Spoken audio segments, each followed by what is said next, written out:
Hello student, कैसे हैं? My name is Santosh Kumar Mishra. आज हम क्लास 12 के इसके अगले वीडियो लेक्चर को लेकर उपस्थित हुए हैं, जिसके अंतर्गत में आज हम जो पढ़ने जा रहे हैं अगला टॉपिक वो है आपका ओम का नियम। ओम का नियम जिसको हम कहते हैं ओम्स लॉ। अब ये ओम्स लॉ है क्या चीज, ध्यान दीजिए। देखिए, अगर हम बात करते हैं ओम के नियम की, तो यदि किसी चालक की, भाई इसमें धारा का प्रवाह संभव हो सके, यदि किसी चालक की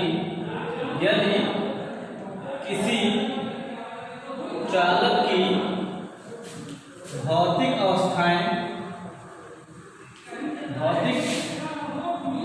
अवस्थाएं जैसे दाब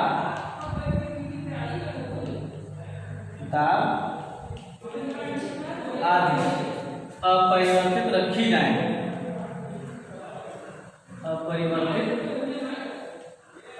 जाए, तो चालक के सिरों पर लगाया गया विभवांतर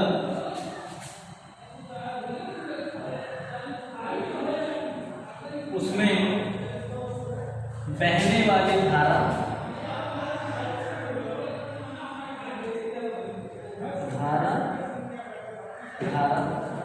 के अनुक्रमानुपाती या इनका अनुपात एक नियतांक होता है।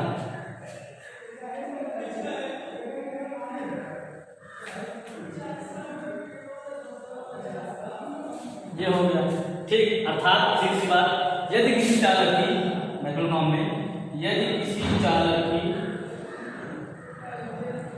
चालक के सिरों पर लगाया गया विभवांतर V तथा उसमें बहने वाली धारा I हो, तो V प्रोपोर्शनल I, V बराबर IR और R बराबर V अपान। अब यहाँ पर क्या होगा, फिर यहाँ R is a constant, I नियतांक है, जिसे चालक तार का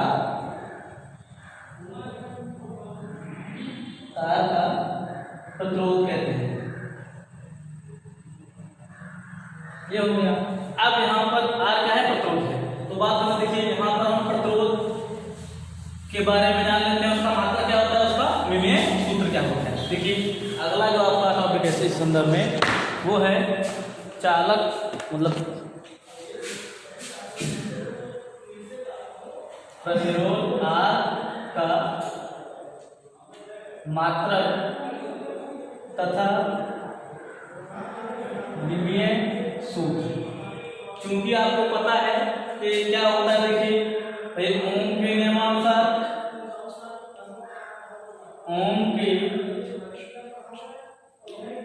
नियमानुसार V बराबर IR, R बराबर V अपान I।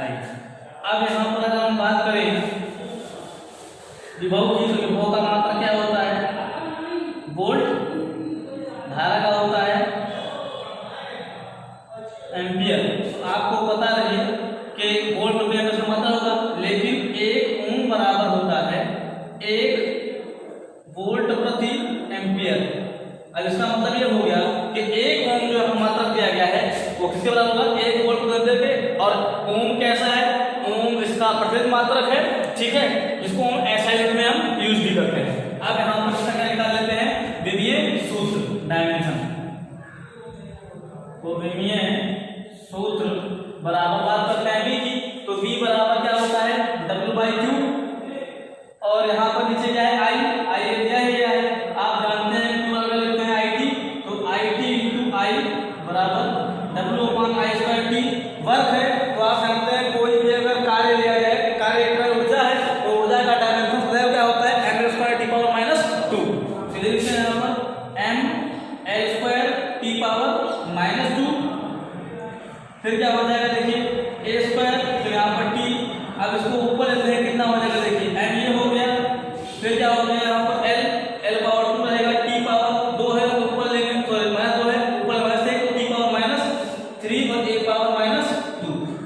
आपका प्रतिरोध का क्या हो गया, डायमेंशन फार्मूला हो गया। ठीक है, तो इसका मतलब यहाँ पर अगर आप इसके विमा की बात करें, विमा कितना रहेगी इसकी 1, 2, -3 तो -2, ये हो गया। अब यहाँ पर देखिए, चूंकि ये सब रसायन तो छोटे लेवल पर हो गए, लेकिन अगर हम इसको सीधे डिफाइन करें प्रतिरोध के संबंध में लेकर, तो देखिए अगर हम V और I के बीच में ग्राफ खींचे, V है और ये I है किसी चालक तार के लिए, तो V और I के बीच में खींचा गया ग्राफ क्या होगा, एक सरल रेखा होगा, जैसे कहते हैं स्ट्रेट लाइन। ठीक है, अर्थात इसका मतलब ये हो गया कि यहाँ पर R आपका सदैव क्या होगा, कांस्टेंट होगा या नियत होगा। ठीक है, अब ये ओम के नियम का पालन करेगा। जिस किसी के लिए P और I के बीच में खींचा गया ग्राफ एक सरल रेखा होगा, वो ओम के नियम का पालन करेगा। अब ओम के नियम की कुछ सीमाएं हैं, वो ध्यान दीजिए। देखिए क्या है ओम के नियम की सीमाएं। ओम के नियम की सीमाएं अर्थात लिमिटेशन ऑफ ओम्स लॉ। अब लिमिटेशन ऑफ ओम्स लॉ क्या है, इसके बारे में यहाँ पर जान लेते हैं। ध्यान दीजिए, देखिए पहली बात तो अगर यदि हम किसी चालक तार के, ठीक है, V और I के बीच में ग्राफ खींचे, ठीक है, और ग्राफ अगर खींचा जाए तो ग्राफ खींचने पर यहाँ पर क्या होता है कि यदि अगर भाई हम करते हैं टार्च का, हमने एक बल्ब ले लिया, इसके लिए टार्च के बल्ब के लिए, अब टार्च के बल्ब को जो हमने लिया, तो अब जाहिर सी बात है आप देखेंगे शुरुआत में तो जब धारा का मान कम था तो एक सरल लिखा रहा था, लेकिन जैसे जैसे धारा का मान बढ़ने लगा उसके बाद में ग्राफ एक सरल रेखा ना होकर क्या हो गया, वक्राकार हो गया। इसका मतलब क्या हो गया कि जब धारा का मान कम हो, ठीक है, उस स्थिति में वहां पर ओम के नियम का पालन करता है, लेकिन जैसे ही धारा का मान ज्यादा हो जाता है तो आप जानते हैं I प्रोपोर्शनल V के होता है, तो विभव का मान भी बढ़ेगा, लेकिन ग्राफ एक सरल रेखा ना होकर के क्या होता है, वक्र का रूप लेता है। इससे स्पष्ट होता है कि कुछ ऐसे भी परिपथ होते हैं जिनके लिए V और I के बीच में आपका रेजिस्टेंस कांस्टेंट नहीं होता है। ठीक है, तो अर्थात धारा के कम मान के लिए, चालक तार के लिए वहां पर ओम के नियम का पालन होगा, अगर कुछ धारा के लिए करें तो ओम के नियम का पालन नहीं होगा। अब इसके आधार पर यहाँ पर ये होता है कि ओम के नियम के आधार पर यहाँ पर आपके जो चालक होते हैं वो दो प्रकार में डिवाइड किए जाते हैं। पहला ओमीय चालक, जिसको कहते हैं ओम्स कंडक्टर, ठीक, और दूसरे होते हैं अनओमीय चालक,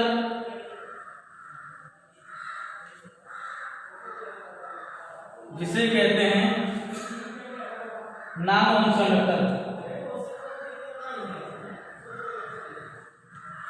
अब इनके लिए परिभाषा देखिए, ध्यान दीजिएगा, सीधी तो पता चल जाए, ऐसे परिपथ या ऐसे चालक जो ओम के नियम का पालन नहीं करते हैं, अर्थात उनके बीच में P और I के बीच में खींचा गया ग्राफ एक सरल रेखा ना होकर कोई किसी भी आकार का हो, तो उसे हम कहते हैं, मतलब एक सरल रेखा हो, मतलब V और I के बीच में खींचा हुआ ग्राफ अगर एक सरल रेखा हो तो वो कहलाएगा ओमीय चालक कहलाएगा, अर्थात वहां R का मान उसके लिए कांस्टेंट होगा।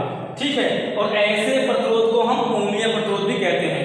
यदि अगर ऐसे परिपथ जिनके लिए P और I के बीच में खींचा गया ग्राफ एक सरल रेखा ना हो, अर्थात एक सीधी रेखा ना होकर के वहां पर रेखा क्या हो जाए, वक्राकार हो जाए, अर्थात R का मान बदलता रहे, तो उस स्थिति में ऐसे चालक को अनओमीय चालक कहते हैं तथा ऐसे प्रतिरोध को हम अनओमीय प्रतिरोध भी कहते हैं। इस प्रतिरोध को हम एक ही और दूसरे नाम से भी जानते हैं, जिसको हम कहते हैं गत्यात्मक प्रतिरोध।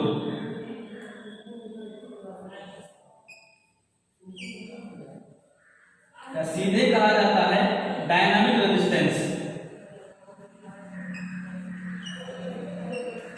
अब डायनामिक रेजिस्टेंस क्या होता है, देखिए डायनामिक रेजिस्टेंस का मतलब ये होता है किसी अनओमीय चालक उसके विभवांतर में क्या हो, परिवर्तन हो, उसके विभवांतर परिवर्तन हो, अर्थात अगर उसका प्रतिरोध नियत रहकर बदलता हो तो उस स्थिति में उसके विभव में अल्प परिवर्तन किया जाए तो होने वाली धारा में भी परिवर्तन अल्प होता है। तो इस स्थिति में जो आपको R मिलेगा, वेरिएबल R, वो बराबर होगा किसके, delta P upon delta I के। इसी को हम कहते हैं क्या, गत्यात्मक प्रतिरोध, या सीधे लिखा जाता है RD डायनामिक बराबर delta P upon delta I। तो ये हो गया आपके ओम के नियम के आधार पर ओमीय परिपथ और अनओमीय परिपथ की परिभाषा। अब यहाँ पर इसके संदर्भ में बढ़ी ना कितना मतलब, इसके संदर्भ में यहाँ पर हमको ये देखना है, इस पॉइंट में, इस संदर्भ में यहाँ पर हम ये देखने वाले हैं कि अब ओम के नियम का जो डेरिवेट करना है, ठीक है, वो किसके आधार पर, अनुगमन वेग के आधार पर ओम के नियम का हम यहाँ पर डेरिवेट करेंगे। तो उसके लिए वहाँ कौन कौन से बिंदु होंगे उसको समझ लेते हैं, डेरिवेट हम कल करेंगे। देखिए क्या क्या बिंदु होंगे वहाँ पर। आप ये जान लीजिए, किसी चालक तार को लेंगे, उस चालक तार को लेने के बाद में आप इतना जानते हैं, चालक तार के सिरों पर विभवांतर लगाया जाएगा। विभवांतर लगाने पर उसमें धारा प्रवाहित होगी। उसके संगत में हम मान लेते हैं कि वहां पर उसके प्रति एकांक आयतन में मुक्त इलेक्ट्रॉनों की संख्या me होगी और वहां पर उनका अपवाह वेग bd होगा।